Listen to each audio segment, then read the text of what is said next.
Mr. President. Senator from Massachusetts. Mr. President, I ask unanimous consent that the following members be permitted to speak prior to the scheduled vote.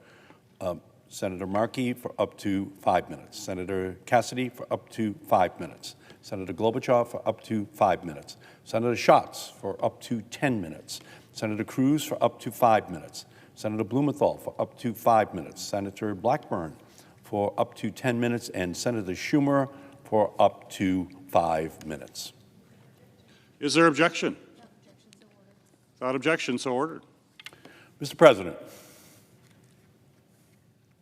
Mr. President, I rise today in defense of the mental health of children and teenagers in the United States of America.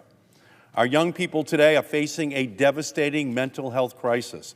I have said these statistics on the floor before, but they bear repeating because they come from the Centers for Disease Control in our country. 1 in 3 high school girls in the United States seriously considered suicide in 2021. And at least 1 in 10 high school girls attempted suicide that year. Among LGBTQ youth, the number is more like 1 in 5 attempted suicide. That is staggering, and it is unacceptable that big tech has knowingly contributed to these disturbing numbers. And let's just move on. Take it from the U.S. Surgeon General, who just a few weeks ago referred to the young mental health crisis as a, quote, emergency, and identified social media as a, quote, important contributor to that crisis. Over the next week, the United States Senate has a chance, finally, to do something about it, to stand up to big tech's lobbying machine and put an end to the invasive targeting and tracking of young people online. Today, we have a procedural vote to move ahead on the Kids Online Safety and Privacy Act, which includes my legislation, partnering with Senator Cassidy, the Children and Teens Online Privacy Protection Act, or COPPA 2.0. Our legislation cuts to the heart of this emergency by addressing big tech's financial incentives to keep kids and teens addicted to social media, and allows kids, parents, and teens to say no to the endless tracking and targeting of young people online in our country. Because as long as big tech can profit off of young people's addiction, they will find ways to do so. And our job is to change those incentives, to change big tech's business model so that addicting kids and teens does not lead to fatter wallets and larger bonuses for big tech executives. The core problem facing children and teens is big tech's relentless and unyielding drive to accumulate more and more data on its users. This data may seem vague and uncertain, but it is anything but vague and uncertain. It is a child's name, a child's email address, a child's location, their height, their weight, their health conditions, their fingerprints and facial scan, their likes, their dislikes, even their sexual orientation and gender identity. Why? Targeted advertising by big tech companies. With more data, the platforms can develop more effective targeted ads that are chosen to match the user's specific age, location, and interest. Ads that are displayed at a certain time of day when the algorithm knows a user is most likely to click them. Soon, with the advent of artificial intelligence, perhaps ads that are even generated just for the individual user. That's the promise of AI. All of this hyper-personalized advertising requires huge amounts of data on an individual user. Data is the fuel for big tech's profit machine, the raw material that sustains big tech's business model. The formula is simple. More time on social media means more data to fuel the targeted advertising machine, which means more profits for big tech. More addiction equals more data equals more money for big tech. Very simple, and they target teenagers and children in our country in the same way that the tobacco industry targeted teenagers and children. And it's a lot of money. In 2022, the major big tech platforms earned nearly $11 billion from U.S. users under the age of 18. $11 billion. That's 11 billion reasons to build ever more sophisticated data profiles on younger users, 11 billion reasons to develop new addictive features, 11 billion reasons to keep our young people clicking, swiping, and liking all day long. With the growth of artificial intelligence, big tech's appetite for data has never been greater. And that means the privacy of our young people has never been more at risk. The question then is how to change big tech's incentives to develop platforms that benefit children and teens rather than addict them. And if big tech no longer has an incentive to maximize the data collected on a young person, it will lose the incentive to develop ever-changing methods to addict that child or teen in the first place. Senator's time has expired. May I ask for one additional minute? Without objection. Thank you. Here's what the bill does. One, it will ban targeted advertising to children and teens. Two, it will create an eraser button to delete children and teens' data. And three, stop the unnecessary data collection practices of online platforms. With these updates, the Senate has an opportunity to pass the most comprehensive privacy law for young people in over 25 years and send a message to big tech that these days of invading and exploiting young people must come to an end. We have to stop business as usual. That's what we're going to vote on today, to begin this process procedurally, to get it out on the floor of the Senate substantively for an historic vote next week. I thank you, Mr. President. Senator from Louisiana. Mr. President, thank you very much. Mr. President, think about how much has happened over the last several weeks. We've had one presidential candidate survive an assassination attempt. Our current president's dropping out of the race. We've had protesters burning an American flag and raising a Palestinian flag as the United States' closest ally gave a speech to Congress yesterday. That's how much has happened in several weeks. Guess what hasn't happened in 25 years? An update of how we protect children on their online experience. That has not changed in 25 years, even when so much happens in just a few weeks. And so rules from 25 years ago cannot effectively govern social media sites that did not exist 25 years ago, were not conceived of 25 years ago. We've waited too long to update these rules, but today we have a chance to fix. The current armor protecting children's internet activity passed into law in 1988. Babies born that year are well into their professional careers. People were concerned about Y2K, and Nick Saban had not yet become LSU's football coach. Of course, the 1998 rules do not prohibit Instagram, Facebook, and TikTok from collecting personal information on young teenagers without consent, because that was not envisioned 25 years ago. Today, the internet is an integral part of a child's life. The information a child has access to has drastically expanded, exposing children to risk that they may not have the maturity to navigate independently.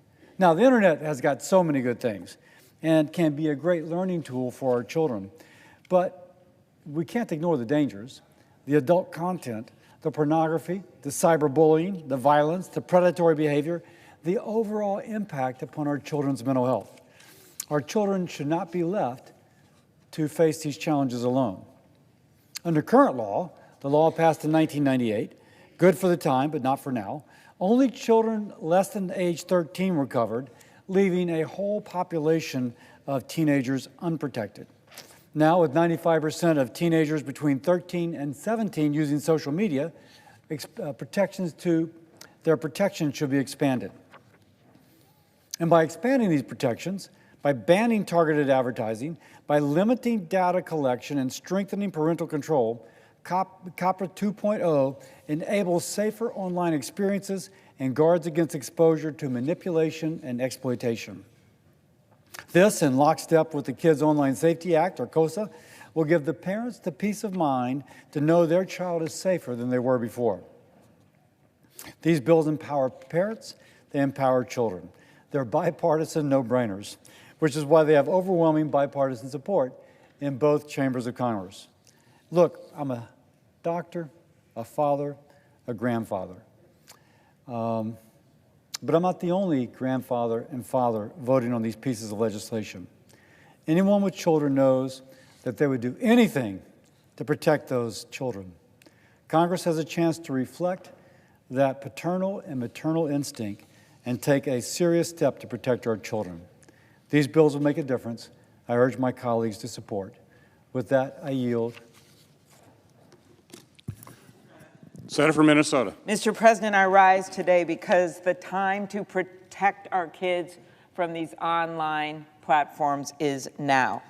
After decades of delay, thanks to our colleagues, Senator Blumenthal, Blackburn, Markey, and Cassidy, as well as Chair Cantwell and Ranking Member Cruz, Judiciary Committee Chair Durbin, and Leader Schumer, as well as Ranking Member Graham. I serve on both committees. I've been strong proponents of these bills as well as others.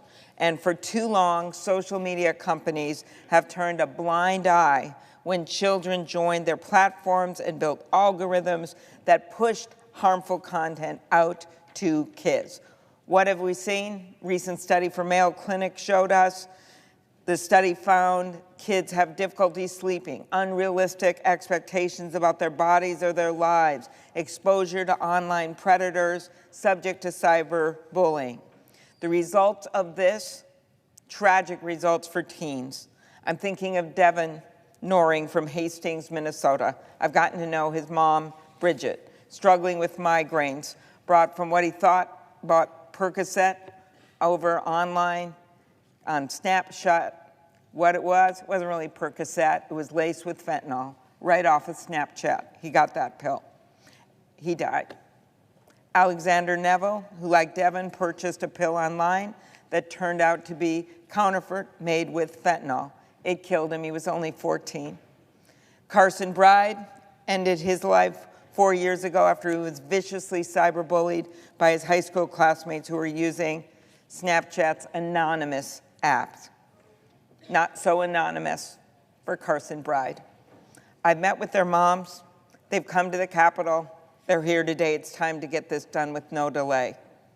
Why do they even need to be here? Because there weren't safeguards and rules already in place. Why didn't these companies act when they learned of the danger? Let's be clear, they knew of the danger. This is about profits over safety. When that Boeing plane, when that door fell out, what happened?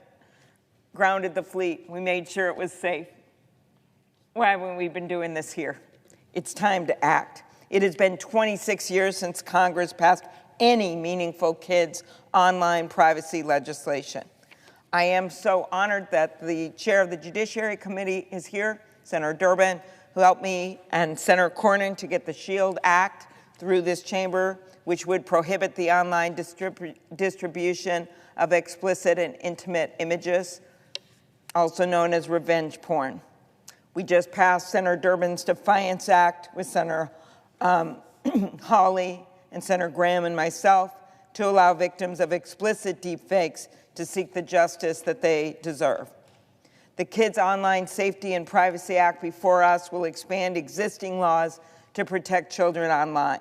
It also goes further to ensure a safe online environment for children by creating a legal duty for social media companies to take all necessary steps to protect kids from harmful features and algorithms on their platforms.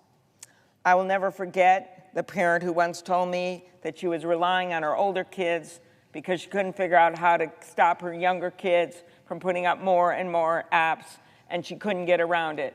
She said it was like water overflowing a sink, and she was out there by herself with a mop trying to mop it up. I thought that kind of said it all for how parents feel. We need to stand by their side. In addition to the bills that are so important before us today, pass the Cooper Davis and Devin Noring Act, which requires social media companies to report illegal drug sales on their platforms to law enforcement. That bill is heading this way to the floor.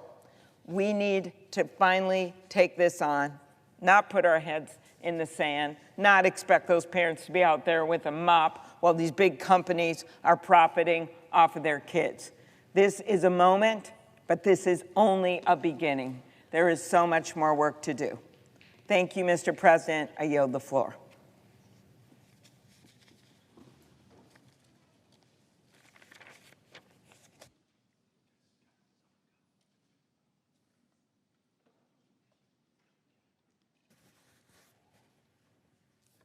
Mr. President. Senator from Texas. Mr. President, I ask unanimous consent that the following intern and law clerk in my office be granted floor privileges until August 2nd, 2024. Eugenie Davis, Michael Lettieri. Without objection.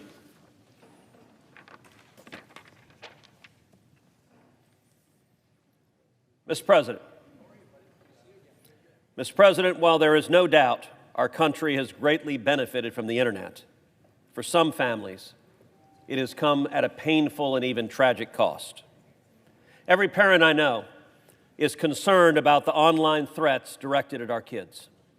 Whether it's predators targeting children or online videos promoting self-harm, risky life choices, or undermining their self-esteem, we all know someone who has had to grapple with the failure of big tech to take responsibility for the harms caused by its products.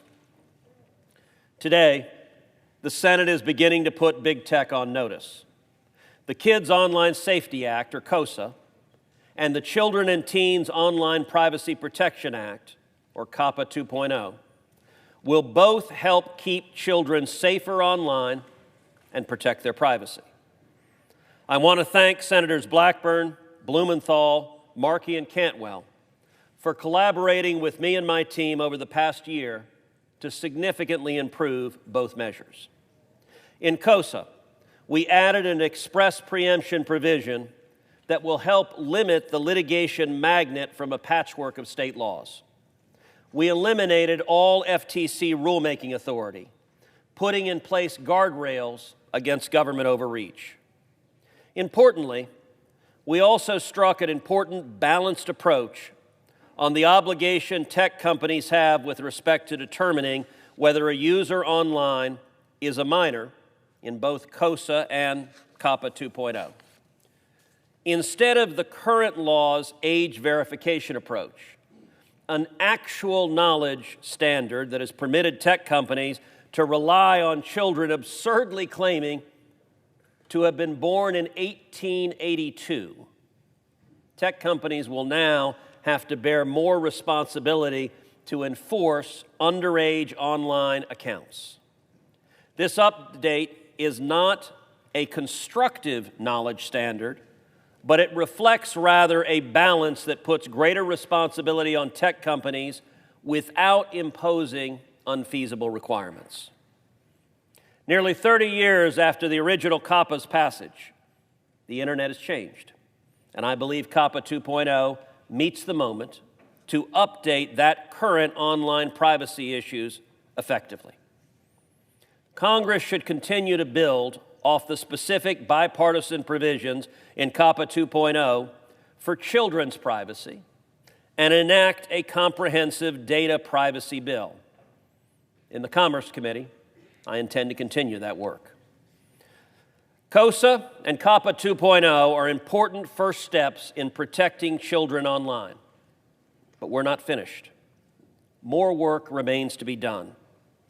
Senator Klobuchar and I have together introduced the Take It Down Act, which targets bad actors who use AI to create and publish on social media sites fake, explicit imagery of real people, often teenage girls.